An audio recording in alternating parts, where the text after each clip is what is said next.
सतगुरु मिले जो सब मिले, ना तो मिला ना कोई। माता पिता सुध बांधवा, ये तो घर घर होए। यदि सतगुरु मिल गए तो मानो सब कुछ मिल गया, फिर कुछ मिलना शेष नहीं रहा। यदि सतगुरु नहीं मिले तो समझो कुछ नहीं मिला, क्योंकि माता पिता पुत्र और भाई तो घर घर में होते हैं। ये सांसारिक नाते सभी को सुलभ हैं, परंतु सद्गुरु की प्राप्ति दुर्लभ है। पूर्ण सद्गुरु का मिलना बहुत कठिन है। पता नहीं इस दुनिया में कितने ढोंगी बाबा अपने आप को गुरु बताते हैं। ऐसे में पूर्ण सद्गुरु को कैसे ढूंढें? आगे कबीर साहिब समझाते हुए कहते हैं, मध्य काल में थॉमस आ कैम्पिस नाम के एक भिक्षु थे। उन्होंने जीसस क्राइस्ट के उपदेश को इस प्रकार समझाया है, मैं ही मार्ग हूँ, केवल भक्त के गुरु के पास ही सत्य को प्रकट करने की कुंजी है। आत्मज्ञान प्राप्त करने की युक्ति है।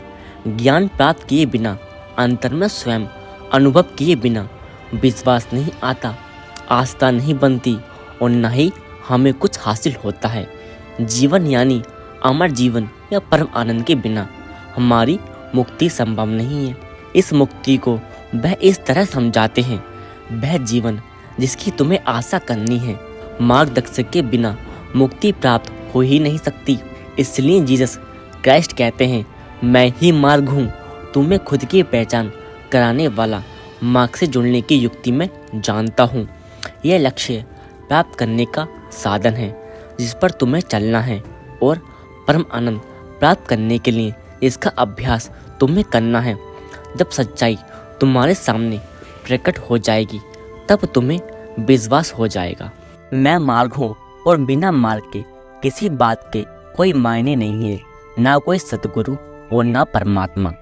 संत कबीर ने इस बात को डंके की चोट पर कहा है, साधु बिन नहीं दरबार, अर्थात बिना सतगुरु के कुल मालिक के दरबार तक कोई नहीं पहुंच सकता।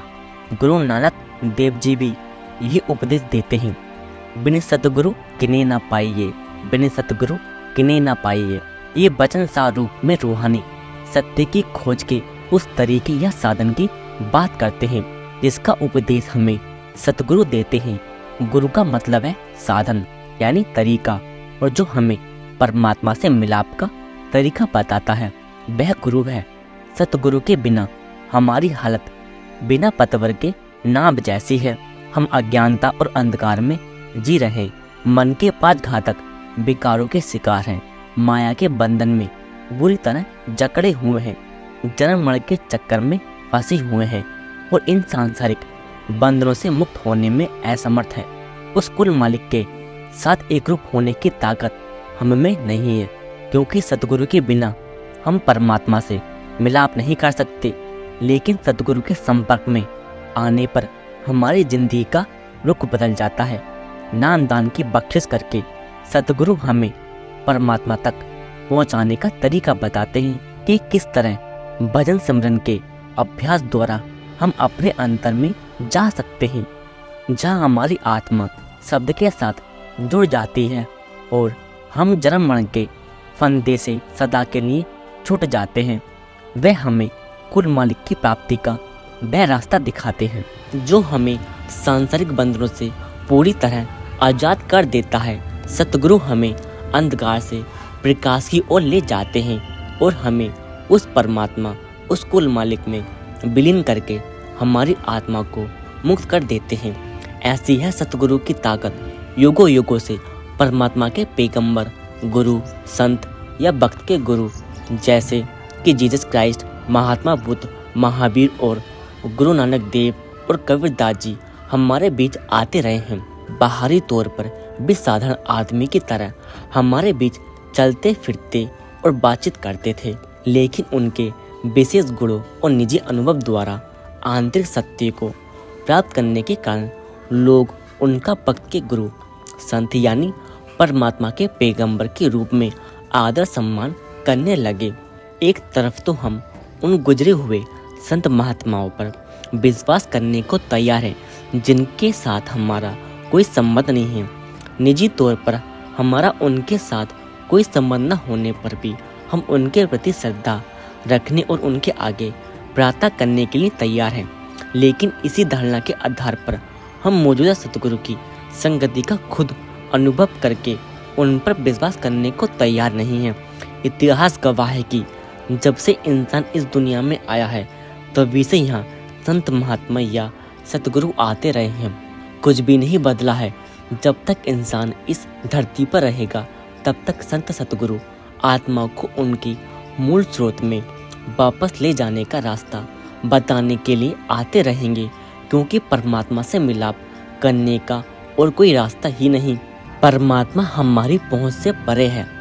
वह अपने जीवों तक खुद नहीं पहुंचता और जीव भी अपने आप परमात्मा तक नहीं पहुंच सकते, लेकिन भक्त के सद्गुरु की सहायता से परमात्मा को प्राप्त किया जा सकता है।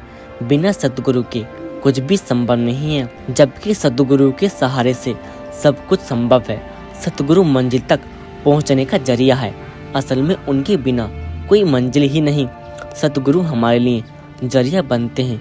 वह परमात्मा और उसके जीवों के बीच की कड़ी हैं। सतगुरु एक रूहानी मार्गदर्शक यानी आदर्श हैं। उनका कार्य है परमात्मा के खोजियों को सांसारिक बंधनों से छुड़ाकर रूहानियत के परम लक्ष्य तक ले जाना। सतगुरु सर्वोच्च है, सर्वव्यापक है और सब कुछ उनमें समाया हुआ है। वही केंद्र बिंदु हैं, मध्य बिंदु और आधार बिंदु हैं। सतगुरु सृष्टि का रहस्य जानने की कुंजी हैं। सारा ब्रह्मांड उन्हीं में समाया हुआ है। जो सतगुरु के शब्द स्वरूप से जुड़ गए हैं, जिन्होंने उनका नूरी स्वरूप देखा है, जिन्हें आंतरिक अनुभव हो चुका है, वे जानते हैं कि सतगुरु परमात्मा के बीच का कोई भेद नहीं है। उनके लिए सतगुरु और परमात्मा एक ही हैं, अलग नहीं। वह परमात्मा का हिस्सा हैं। दोनों एक ही शब्द, एक ही तेज, एक ही शक्ति और एक ही चेतना है। ठीक उसी तरह जैसे सूरज और उसकी किरण। हमें निजी अनुभव से यह एहसास हो जाता है कि हमारे लिए पहली सच्चाई सतगुरु हैं, उसके बाद परमात्मा। सतगुरु नहीं तो परमात्मा भी नहीं। जो सतगुरु 5 नाम का भेद देता है वही पूर्ण सतगुरु होता है।